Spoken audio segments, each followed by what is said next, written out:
Mohan Rao retired ఉపాధ్యాయుడిని. అలాగే బట్ట Mohan Rao Pushpavalli charitable trust చైర్మన్గా గత 4 సంవత్సరాలుగా సేవలు అందిస్తున్నాను. అదేవిధంగా వేటపాలెం బండ్లబాపయ్య విద్యా సంస్థల కమిటీ సభ్యులుగా కూడా ఉన్నాను. మరి నేను రిటైర్డ్ అయ్యి 12 ఏళ్ళు అవుతుంది. ఈ 12 ఏళ్ల కాలంలో నేను వెనక్కి తిరిగి తీసుకున్నట్లయితే ఎన్నో సేవా కార్యక్రమాలు చేయాలనేటువంటి సత్సంకల్పం నాకు కలిగింది. ఎందుకంటే మా ఊళ్ళో మా అక్క తొలి పీజీ చేసినటువంటి మహిళ, అలాగే తొలిగా మరి ఏసీపీగా రిటైర్డ్ అయినటువంటి మా కట్టా వినయ్ కుమార్ గారు, అట్లాగే మరి ఓపెన్ హార్ట్ సర్జరీలో సర్జా లోకేశ్వరరావు గారు, ఇటువంటి వాళ్ళ యొక్క చరిత్ర విషయాలు తెలుసుకున్నప్పుడు, అలాగే వాళ్ళ యొక్క చరిత్ర తెలుసుకున్నప్పుడు మనం కూడా ఎందుకు పోకూడదు, మనం కూడా అంత దూసుకొని ఎందుకు వెళ్ళదు అనేటువంటి దానికి మూల కారణమైనటువంటిది విద్య. ఆ విద్యను అందించేందుకు వేటపాలెం జాండ్రపేటలో బట్ట మోహన్ రావు అనేటువంటి నాకు అవకాశం కల్పినటువంటి వాళ్ళు బండ్లబాపయ్య విద్యా సంస్థల వారు. మరి బండ్లబాపయ్య గారు మరి 1921లో విద్యా సంస్థలు స్థాపించి చుట్టుపక్కల ఉన్నటువంటి బడుగు బలహీన వర్గాల యొక్క అభ్యున్నత కోసం వాళ్ళు చదువుకుంటేనే అజ్ఞానం అనేటువంటి చీకటిని తొలగించి విజ్ఞానం అనేటువంటి కాంతులు వెదజల్లితేనే వాళ్ళ జీవితంలో వెలుగులు వస్తాయనేటువంటి భావంతో ఆ మహనీయుడు స్థాపించాడు. ఆ యొక్క స్థాపించినటువంటి చెట్టు నీడలో నేను ఎదిగి ఈ స్థాయికి వచ్చానని చెప్పుకోవటంలో ఏమాత్రం కూడా ఆసక్తి లేదు. అలాగే మా జాండ్రపేట గ్రామంలో Batta Veeranna and Beraka Nagaiah high school స్థాపించినటువంటి మహనీయుడు బెరక నాగయ్య గారు 1962లో స్థాపించారు.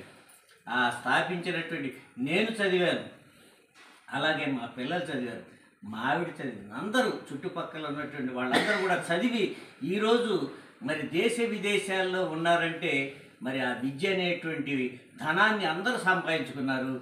విద్య అనేటువంటి ధనాన్ని సంపాదించుకున్నారు.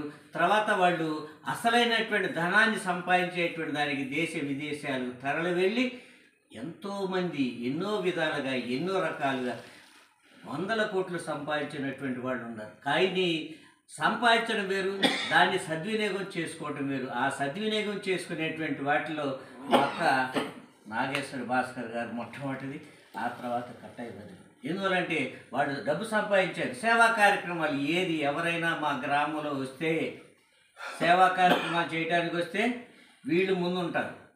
అలాగే వేటపాలెం గారు చూసినట్లయితే ప్రతి బ్రదర్స్ నాకు తెలిసినంత నేను 30 సంవత్సరాల 5 నెలలు బండ్లబాపయ్య విద్యా సంస్థలో పనిచేస్తే ఆ కాలంలో వాళ్ళు ఎన్నో విధాలుగా ఎన్నో రకాలుగా మేము వెళ్ళిన వెంటనే కాదు లేదు అని చెప్పకుండా ఆర్థిక సహాయం అందించినటువంటి వాళ్ళు. అదేవిధంగా నా సతీమణి పుష్పవల్లి, మా పిల్లలు బట్ట రవివర్మ, అలాగే రుద్రవర్మ, వాళ్ళ యొక్క సంపూర్ణ సహకారంతో నేను ఈరోజు ఎంత ఆరోగ్యంగా ఉన్నానంటే వాళ్ళ యొక్క సహాయ సహకారాలు లేకపోతే నేనేం చేయలేను. మా సతీమణి కోప్పడినా అలాగే అరిసినా ఏం చేసినా కానీ నాకు నిశ్శబ్దం అనేటువంటి త్రాణం వస్తాయి. నేను సైలెంట్గా ఉంటాను. ఆమె మీద పోవటం అనేటువంటి ఉండదు. మా పిల్లలు విదేశాల్లో ఉన్నప్పుడు కూడా ప్రతిరోజు ఫోన్ చేసి విషయాలు చెప్పి నాన్న నువ్వే పర్వాలేదు అని ధైర్యాన్ని నూరిపోసి మరి ఉన్నారు. అందుకే మరి జాండ్రపేటలో శివాలయంలో 2021 ఫిబ్రవరి 16వ తేదీన నేను బట్ట మోహన్ రావు పుష్పవల్లి చారిటబుల్ ట్రస్ట్ అనేటువంటి పేరుతో అన్నదానాన్ని నేటి వరకు కొనసాగిస్తున్నా. భవిష్యత్తు నా జీవితం ఉన్నంతకాలం కొనసాగించడమే కాకుండా మా పిల్లలు కూడా దాన్ని కొనసాగిస్తామని హామీ ఇచ్చారు. అంతేకాదు మా పిల్లలు ఏం చెప్పారంటే మీ మనవాళ్ళు కానీ మనవరాళ్ళు కానీ దాన్ని మళ్ళీ కొనసాగించేటువంటి దాన్ని కూడా మేము ప్రయత్నం చేస్తారని చెప్పారు. ఇవన్నిటి కూడా మరి స్ఫూర్తిదాయకమైనటువంటి మనుషులు ఉండబట్టే నాకు ఇలాంటి ఉత్సాహభరితమైనటువంటి కార్యక్రమాలు చేయాలనేటువంటి సంకల్పం కలిగింది. ఈరోజు మహాసముద్రం భాస్కరయ్య గారు ఇక్కడ లేకపోవచ్చు, మన మనసులో ఉన్నాడు.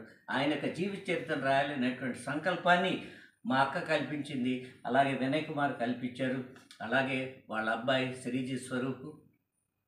మరి అటువంటి వాళ్ళ యొక్క చనిపోయినప్పుడు కూడా మన హృదయాల్లో నిలిచి ఉంటారని, భవిష్యత్తులో మా అక్కకి ఎప్పుడు ఏ విధమైనటువంటి కష్టం వచ్చినా, బాధ కలిగిన, ఇబ్బంది కలిగిన వెంటనే ఆమెకు అండగా నిలుస్తామని మనస్ఫూర్తిగా కోరుకుంటూ ఈ అవకాశాన్ని కల్పించేందుకు మరి జ్యోతి కానీ, క్రాంతి కానీ, అలాగే సుశీలరావు మావాడి ఫ్రెండు అయినప్పుడు కూడా నేను రావటంతోనే నాకు అన్ని విధాల వెన్నుదన్నుగా నిలిచేటువంటి వ్యక్తి.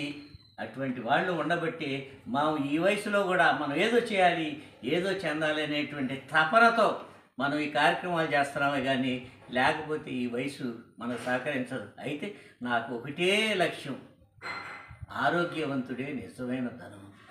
ఆరోగ్యం అనేటువంటి ధనాన్ని నేను సంపాదించుకోబట్టి ఈరోజు ఇంత ఉన్నతంగా, ఇంత ఆరోగ్యంగా, ఏ విధమైనటువంటి సమస్య లేకుండా, ఇబ్బంది లేకుండా ఉన్నానంటే పెద్దల యొక్క ఆశీస్సులు, మా నాన్న కానీ, మా తాత కానీ, ఇటువంటి వాళ్ళ యొక్క ఆశీస్సులు ఉండబట్టి నేను ఈరోజు ఈ విధంగా కొనసాగుతున్నానని మనస్ఫూర్తిగా తెలియజేస్తూ, అలాగే నా 70వ పుట్టినరోజుని మరి ఈ డీజీపీ గారి ఇంట్లో జరుపుకోవటం అనేటువంటిది మా అక్కకి, మా వినయ్ కుమార్ గారికి సాధ్యమైందని, వారి యొక్క మరి మహాసముద్ర భాస్కరయ్య గారి ఆశీస్సులు నాకెప్పుడూ ఉంటాయని మనస్ఫూర్తిగా తలుచుకుంటూ వీరిద్దరిని నేను ప్రత్యేకంగా ధన్యవాదాలు తెలియజేస్తూ సెలవు తీసుకుంటున్నాను. Thank you. God bless you.